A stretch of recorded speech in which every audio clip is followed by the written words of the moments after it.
नमो नमः। संस्कृतस्य व्याकरणभागस्य अजन्तपुल्लिङ्गशब्दानां पठने अभ्यासे भवतां समेषां स्वागतं। छात्राः, वयम् अद्य अजन्तपुल्लिङ्गभागस्य इकारान्तशब्दाः उकारान्तशब्दाञ्च जानीमः। के भवन्ति अचवर्णाः अजन्ताः के इति जानीमः।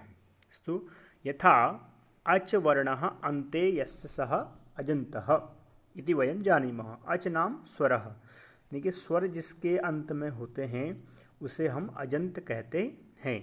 ठीक है, तो अ ई उ ऋ ऋ इत्यादि जो अच वर्ण हैं वो जिन शब्दों के अंत में हो ऐसे शब्द क्या कहलाते हैं? अलग अलग अकारांत, इकारांत, उकारांत, ऋकारांत, इस प्रकार के शब्द कहलाएंगे।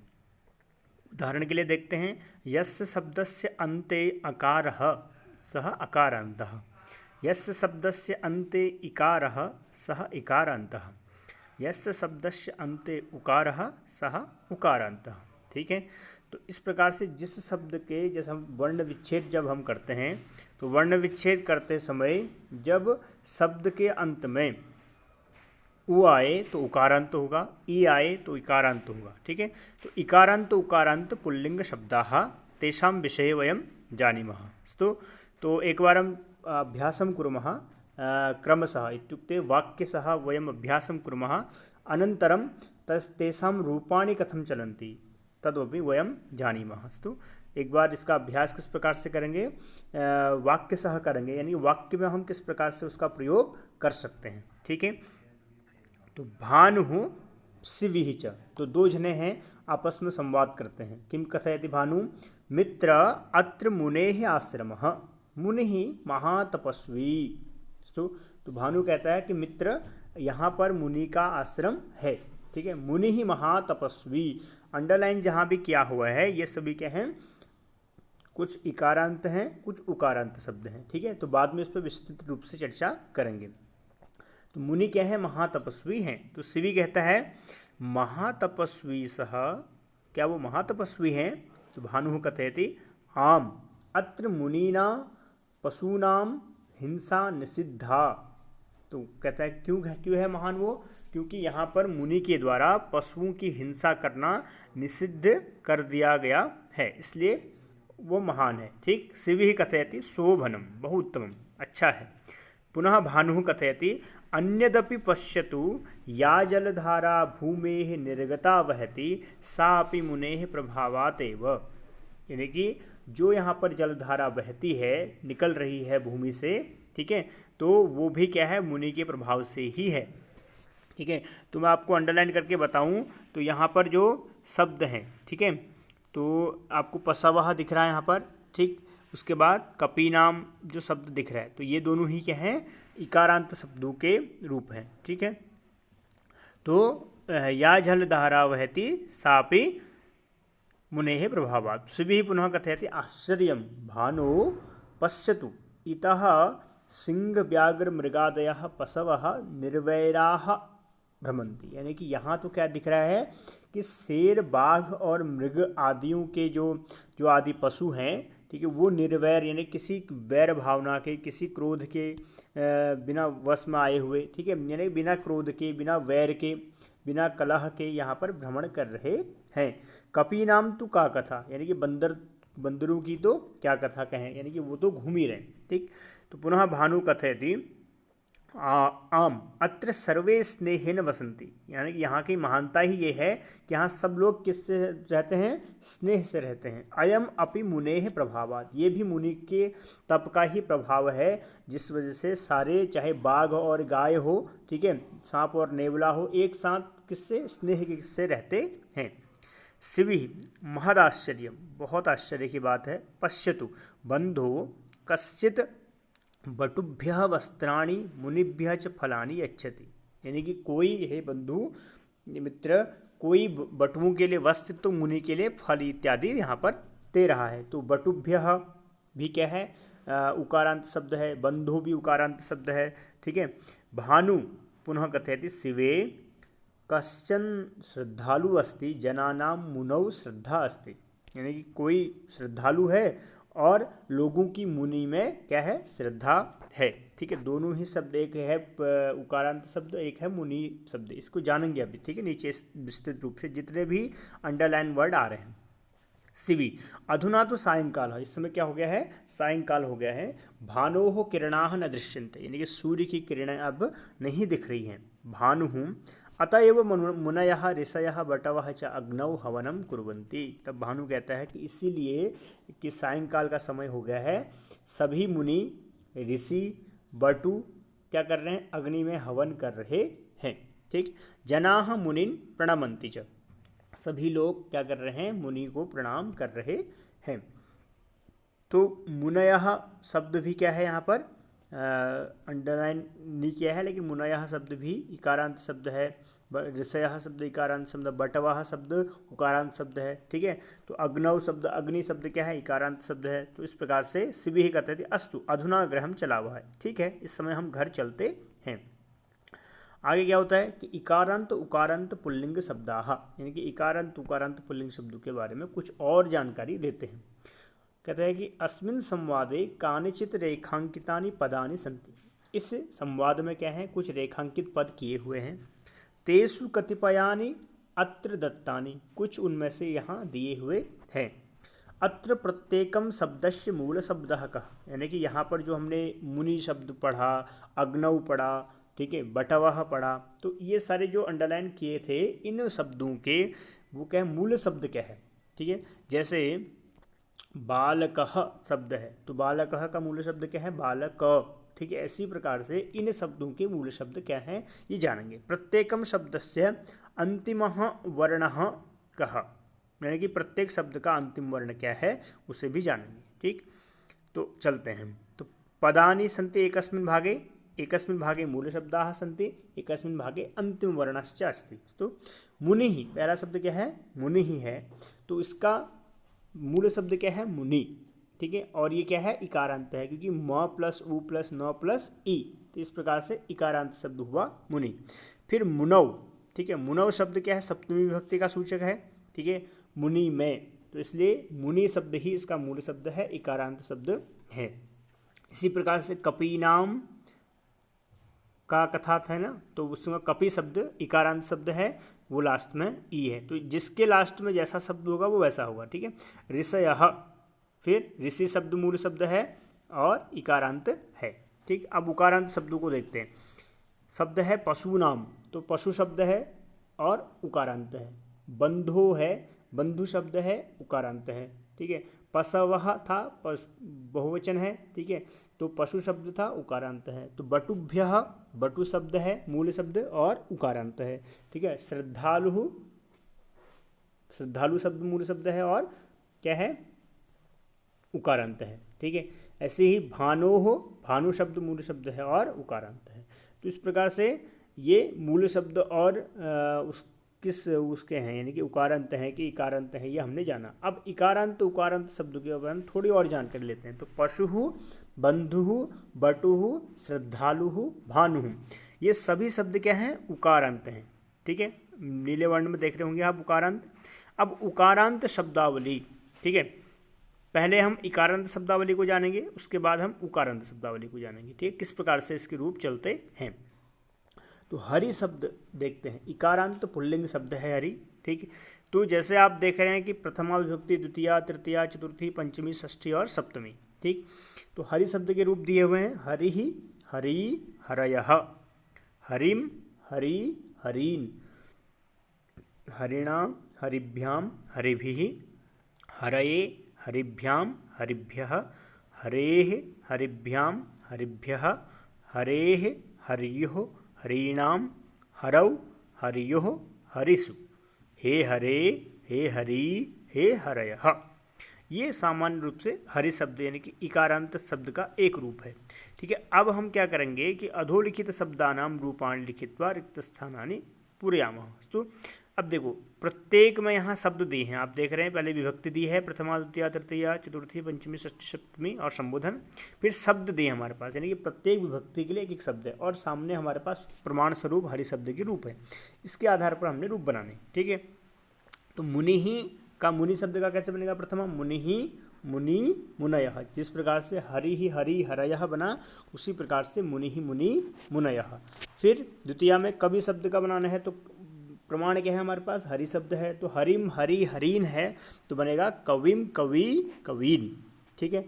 फिर है तृतीया हरिणा हरिभ्याम हरिभिः, तो ऋषि शब्द है, तो ऋषिणा ऋषिभ्याम ऋषिभिः। ठीक है। फिर चतुर्थी हरि शब्द ही है, तो हरये हरिभ्याम हरिभ्यः।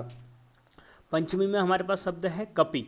ठीक है। तो यहाँ हरे है हरिभ्याम हरिभ्यः, तो यहाँ बन जाएगा कपे है कपिभ्याम कपिभ्यः। ठीक है। तो गिरे है, फिर यहाँ हरे ही था षष्ठी। देखो इकारांत शब्द का पंचमी एक वचन और षष्ठी एक वचन दोनों ही समान होते हैं। ठीक है। तो कपे है कपिभ्याम कपिभ्यः, तो ऐसे ही गिरे है गिरियो हो गृणम। ठीक है। यहाँ पर क्या है कि द्वितीया और द्विवचन और बहुवचन अलग अलग हो सकते हैं, लेकिन एक वचन यानी कि पंचमी एक वचन और षष्ठी एक वचन दोनों ही समान रूप से चलते हैं। ठीक है।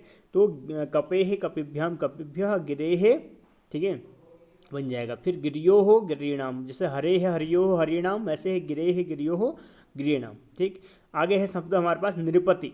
नृपति शब्द का मतलब क्या होता है? राजा। ठीक है। नृ मतलब मनुष्य, पति मतलब स्वामी। ठीक है। मनुष्यों का स्वामी जो है राजा। ठीक। तो नृपतौ बन जाए, जैसे हरौ हरियो हो हरिषु, ऐसे ही नृपतौ नृपत्यो हो नृपतिषु। ठीक है। हरिषु नृपतिषु। ठीक है। संबोधन में कैसे बनेगा? अग्नि शब्द है हमारे पास संबोधन में, हे अग्ने, जैसे हे हरे हे हरि हे हरयः, उसी प्रकार से हे अग्ने हे अग्नि हे अग्नयः। ठीक है। अब हम जैसे हमने इकारांत शब्दावली जानी, उसी प्रकार से हम लोग इसमें क्या करेंगे कि इन्हीं शब्दों में से, जैसे ये मुनि शब्द है, तो सभी लोग एक एक कोई एक रूप चयन कर लें। आप मुनि शब्द कर लें, कवि शब्द कर लें, ऋषि शब्द कर लें। ठीक है। हरि को छोड़ करके, तो अपने मन से इसके रूप बनाने हैं आपको। ठीक है। जैसे हरि शब्द को देखते हुए हमें अपने रूप अपनी कॉपी में बनाने हैं। ठीक है। अब उकारांत शब्दावली को देखेंगे। ठीक है। उकारांत शब्द के लिए हमने लिया गुरु शब्द, तो गुरु शब्द के रूप देखेंगे गुरुहु गुरु गुरवः, यानी कि बहुवचन में जहाँ भी उकारांत शब्द होगा वो वह। ठीक है। बटवः, जैसे साधवः, इस प्रकार की शब्दावली आई थी। तो गुरुहु गुरु गुरवः, गुरुम गुरु गुरून्, गुरुणा गुरुभ्याम गुरुभिः, तृतीया हो गई। गुरवे गुरुभ्याम गुरुभ्यः, चतुर्थी हो गई। गुरोः गुरुभ्याम गुरुभ्यः, पंचमी हो गई। गुरोः गुरुवोः गुरूणाम, षष्ठी। गुरौ गुरुवोः गुरुषु, सप्तमी। और हे गुरो हे गुरु हे गुरवः इति सप्तमी संबोधनम। ठीक है। तो ये हो गया आपके गुरु शब्द ने उकारांत शब्दावली के रूप। अब अन्य शब्दों इसी आधार पर नहीं, गुरु के आधार पर हम अन्य शब्दों को किस प्रकार से रूप बना सकते हैं ये देखेंगे। ठीक है। शब्दावली हमारे पास दी हुई है, तो जैसे गुरु शब्द था ऐसे ही भानु शब्द के रूप भी चलाएंगे। तो प्रथमा में हमने गुरु शब्द चलाया, गुरु गुरु गुरवः। ठीक है। द्वितीय में क्या है? देखो गुरुम गुरु गुरून है, तो भानु का क्या बन जाएगा? भानुम भानु भानून। ठीक है। ऐसे ही शंभु का तृतीया में शंभु गुरुणा गुरुभ्याम गुरुभी था, तो यहाँ शंभुना शंभुभ्याम शंभुभी। कारण क्या रहा शंभुना और गुरुणा में? क्योंकि मैंने बताया था कि नौ पूरे नौ से पहले या नौ में कोई स्वर मिला हो, उससे पहले यदि कोई र री स होता है तो क्या होता है? उस नौ को न हो जाता है। तो यहाँ पर इस नौ से शंभु वाले शब्द में जो नौ से पहले कोई भी री र और मूर्धन्य स नहीं है, इसलिए यहाँ शंभुना शंभुभ्याम शंभुभी, वहाँ गुरुणा गुरुभ्याम गुरु भी बना। ठीक है। आगे चतुर्थी में श्रद्धालु शब्द का बनाएंगे, श्रद्धालवे श्रद्धालुभ्याम श्रद्धालुभ्यः, जैसे गुरवे गुरुभ्याम गुरुभ्यः, ऐसे ही श्रद्धालवे श्रद्धालुभ्याम श्रद्धालुभ्यः। ठीक। पंचमी तो गुरोः गुरु गुरुभ्याम गुरुभ्यः, भीरु भीरु शब्द कहते हैं डरने वाला। ठीक है। तो भीरोः भीरुभ्याम भीरुभ्यः। ठीक। आगे है बटु।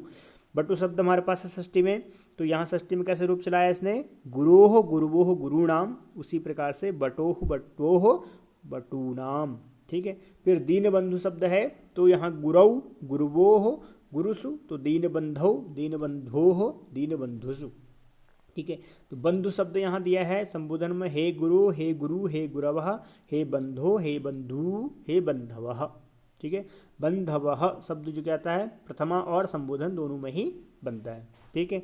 तो इस प्रकार से इकारांत और उकारांत शब्दावली को हमने जाना। तो आप लोग इसमें भी वही करेंगे, कोई एक शब्द देख लें, इसमें से उसके पूरे रूप, यानी कि जैसे हम एक बार भानु शब्द के रूप चलाएं तो भानु भानु भानवः, भानुम भानु भानून, भानुना भानुभ्याम भानुभिः, भानवे भानुभ्याम भानुभ्यः, भानोः भानुभ्याम भानुभ्यः, भानोः भान्वोः भानूनां, भानुवौ भानु भानुवोः भानुषु, हे भान्वो हे भानो, हे भानु, हे भानवः। इस प्रकार से एक रूप चलाए। तो ऐसे ही आपको क्या करना है, गुरु भानु शंभु श्रद्धालु भीरु बटु दीनबंधु और बंधु, इन शब्दों में से किसी एक शब्द में आपके गुरु को छोड़ करके रूप बनाने। ठीक है, आगे चलते हैं। कहते हैं कि इकारांत उकारांत पुल्लिंग शब्दानाम अन्य विशिष्ट प्रयोग। तो सूर्य इति शब्दस्य स्थाने रवि इति शब्दस्य प्रयोगम कृत्वा अनुच्छेदम पूरयामः। ठीक है, यानी कि अब क्या करते हैं, थोड़ा और प्रयोग करते हैं कि सूर्य शब्द क्या है, अकारांत शब्द है, इसका रूप कैसे चलते हैं, सूर्य सूर्य सूर्याः। ठीक है, लेकिन रवि उसका पर्यायवाची शब्द है, तो उसके रूप हम किस प्रकार से चलाएंगे, जिस प्रकार से हमने हरि शब्द के रूप चलाए। ठीक है, तो आगे चलते हैं। तो यत्र यत्र सूर्यः इति शब्दः अस्ति तत्र तत्र रवि इति शब्दस्य प्रयोगः करणीयः। यानी कि जहाँ जहाँ पर हमने सूर्य शब्द का प्रयोग किया था वहाँ वहाँ हम क्या करेंगे, हम रवि शब्द का प्रयोग करेंगे। ठीक है, तो सूर्यः संसारं प्रकाशयति, सूर्यस्य अरुणं बिंबं दर्शनीयम्, चंद्रः सूर्यात् एव प्रकाशं लभते, सूर्ये एव आश्रितं जगत्, सूर्येण एव वयं जीवितुं शक्नुमः, जनाः सादरं सूर्याय अर्घ्यं प्रयच्छन्ति। देखिए इसमें कर क्या रखा है कि प्रत्येक शब्द जो दिया है, यानी कि जो पीले कलर में आप शब्द देख रहे हैं, यहाँ पर क्या है, ये विभक्ति युक्त है। ठीक है, हम बताएंगे कौन कौन सी विभक्ति कहाँ से है, तो आगे पूरा पढ़ लेते हैं इसको। ठीक है, तो उसमें कौन कौन सी विभक्ति देखो, सूर्य संसारम प्रकाशयति, यानी कि सूर्य संसार को प्रकाशित करता है, तो सूर्य इति प्रथमा विभक्ति, सूर्यस्य अरुणम बिंबम दर्शनीयम। ठीक है, तो सूर्यस्य मतलब सूर्य का, अरुणम यानी कि रक्त वर्ण का, बिंबम दर्शनीयम यानी कि जो सूर्य का जो बिंब होता है, बिंब का मतलब जो छाया होती है रक्त कलर की, लाल कलर की, वो बहुत ही दर्शनीय होती है, देखने योग्य होती है। ठीक है, तो चंद्र सूर्यात एव प्रकाशम लभते, चंद्र जो है वो सूर्य से ही प्रकाश लेता है, प्राप्त करता है। तो यहाँ पर सूर्यस्य में षष्ठी विभक्ति, सूर्यात में कौन सी विभक्ति, पंचमी विभक्ति। सूर्य एव आश्रितम जगत, सूर्य में ही क्या है, को संपूर्ण जगत आश्रित है, यानी कि सूर्य से हम प्रकाश लेते हैं, ऊर्जा, ठीक है, एनर्जी हमें सूर्य से मिलती है, तो इसलिए सूर्य क्या है, सूर्य पर ही संपूर्ण जगत आश्रित है। सूर्येण एव वयम जीवितुम शक्नुमः, सूर्य से ही हम जीवित रह सकते हैं। ठीक है, जनाः सादरम सूर्याय अर्घ्यम प्रयच्छन्ति, यानी कि जो लोग हैं वो आदरपूर्वक सूर्य को अर्घ्य देते हैं। तो सूर्येण में तृतीया, सूर्य में सप्तमी और सूर्याय में कौन सी विभक्ति, चतुर्थी विभक्ति हो गई। ठीक है, तो द्वितीया को छोड़ करके लगभग सभी विभक्तियाँ इसमें हैं। ठीक, अब आते हैं इनका रवि शब्द के साथ प्रयोग करते हुए। देखिए, रवि ही संसारम प्रकाशयति, हमने कहा था कि सूर्य संसारम प्रकाशयति, तो हमने उसके रवि शब्द का प्रयोग कर दिया, तो रवि ही संसारम प्रकाशयति। फिर दूसरा, रवेः अरुणम बिंबम दर्शनीयम, यानी कि रवि का जो अरुण बिंब है, यानी कि लाल कलर का जो बिंब है वो देखने योग्य है। ठीक है, रवि का।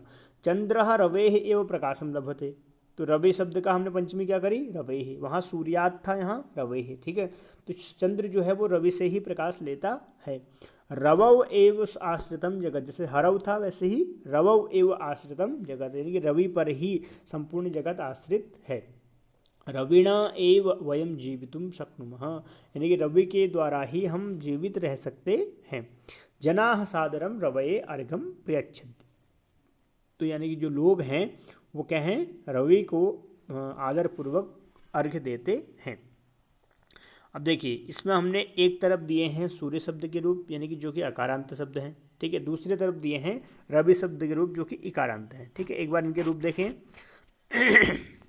देखो, सूर्यः सूर्यौ सूर्याः, सूर्यं सूर्यौ सूर्यान्, सूर्येण सूर्याभ्यां सूर्यैः, सूर्याय सूर्याभ्यां सूर्येभ्यः, सूर्यात् सूर्याभ्यां सूर्येभ्यः, सूर्यस्य सूर्ययोः सूर्याणां, सूर्ये सूर्ययोः सूर्येषु, हे सूर्य हे सूर्यौ हे सूर्याः। ये अकारांत शब्द हो गया। अब इसी का पर्यायवाची शब्द है रवि, तो रवि शब्द के रूप कैसे चलाए कि रवि ही यहाँ सूर्य था, यहाँ रवि ही, रवि ही रवि रवयः, रविम रवि रवीन, रविणा रविभ्याम रविभिः, रवये रविभ्यां रविभ्यः, रवेः रविभ्यां रविभ्यः, रवेः रव्योः रवीणां, रवौ रव्योः रविषु, हे रवे हे रवि हे रवयः। ठीक है, तो ऐसी अगर सूर्य शब्द को क्या कहते हैं, सूर्य को भानु भी कहते हैं, तो सूर्य शब्द से स्थाने यदि भानु शब्द से प्रयोगं कुर्मः तर्हि एकवारं पश्यामः। यत्र यत्र सूर्यः इति शब्दः अस्ति तत्र तत्र भानुः शब्दस्य प्रयोगः करणीयः।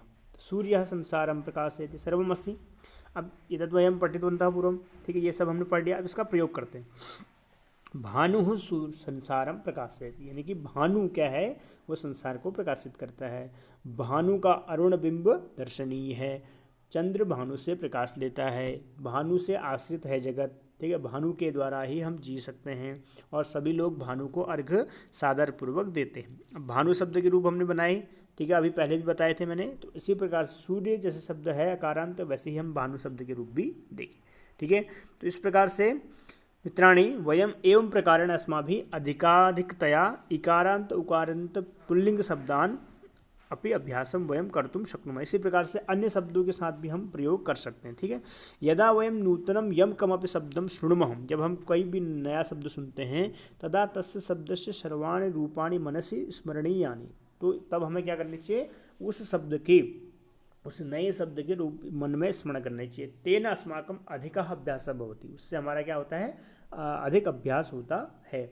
व्यवहार समय से झटति रूपम स्मृतम भवति, और जब हम व्यवहार करते हैं तब उसमें एकदम से हमारे मन क्या होता है, स्मरण में वो रूप आ जाता है। इसलिए हमें क्या करना चाहिए, तो कम से कम एक एक रूप जो इकारांत शब्द का और उकारांत का, इसको हम स्मरण भी करें, ठीक है। रोज़ अगर प्रतिदिन हम पढ़ते हैं केवल एक बार, ठीक है, तो हमें ये रूप अवश्य याद हो जाएंगे। तो इसको याद करने का एक तरीका ये भी है कि हम इसको सीधे भानु भानु भानवः न करके भानु एक बार एक वचन कर लें, एक बार द्विवचन कर लें, एक बार बहुवचन कर लें, तो इसमें और सरलता आ जाएगी। जैसे भानु भानुम भानुना भानवे भानौः भानौः भानौ हे भानौ, ठीक है, यानी कि प्रथमा द्वितीया तृतीया चतुर्थी पंचमी षष्ठी सप्तमी और संबोधन, इस तरीके से नीचे को एक वचन पहले, फिर भानु भानु भानुभ्याम भानुभ्याम भानुभ्याम भानुवोः भानुवो, ये तो बहुत सरल सी पंक्ति है, फिर बहुवचन, तो इस प्रकार से और सरल हो जाएगा। लेकिन आप सबसे निवेदन है कि आप सभी क्या करेंगे, एक शब्द रूप को देखते हुए बाकी जो शब्द रूप हैं, जो शब्द रूप मैंने आपको दिए थे ना यहाँ पर, जैसे उकारांत शब्द में आपके पास कौन कौन से शब्द हैं, भानु शब्द है, शंभु शब्द है, श्रद्धालु है, भीरु है, बटु है, दीनबंधु है, बंधु है, ठीक है। इन सभी शब्दों के सबने अलग अलग रूप बनाने, ठीक है। तो इससे हमारा अभ्यास भी होगा और यही शब्द हमें जब हम अनुवाद करेंगे, चित्र वर्णन करेंगे, तो ये शब्द हमारे सहायक होंगे, ठीक है। तो आज की कक्षा यहीं समाप्त करते हैं। कल फिर एक नए शब्द रूप के साथ आपके बीच उपस्थित होंगे। नमो नमः।